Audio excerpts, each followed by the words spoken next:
Барлықтарыңызға сәлем. Бұл мен Алия. Менің каналыма қош келіпсіздер.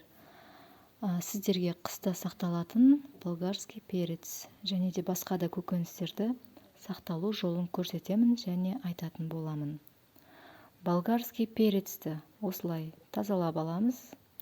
Жуындырып, тазалап. Іштерін осылай тазалап, өздеріңізге ыңғайлы қылып турасаңыз болады.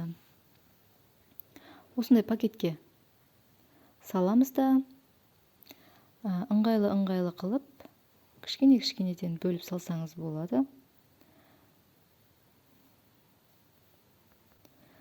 Осылай бөліп пакеттерге сақтап қойдым, өйткені тамаққа салғанға ыңғайлы болады. Мен осының өзін 3 тамаққа саламын, 3 рет тамаққа қосқанға. Келесі сәбіз. Бұны да дәл сондай етіп кесіп, ыңғайлы етіп, бір пайдаланатындай етіп пакеттерге салып қоямыз.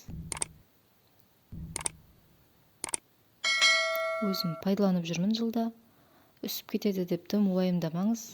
Бұның барлығы проверкіден өткен.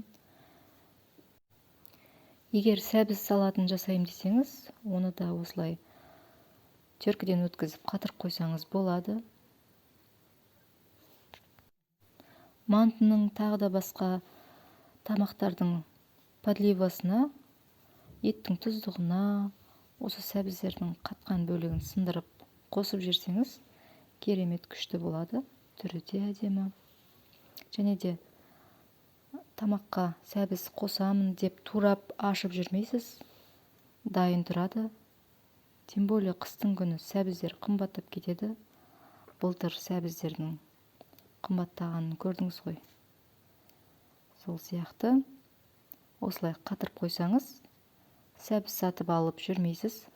Жаздың жайма-шуақ күндерінде арзан сәбіздерді осылай қатырып қойсаңыз, бір қыстық сақталатындай етіп, сізге көп көмегі тиеді. Мынау мен сәбіз салаттарға арнап жасадым. Енді осының барлығын бір пакетке жинақтаймыз. Помидорды да дөңгелектеп кесіп, қызанағымызды холодильникке 1 сағаттай қатырып аламыз.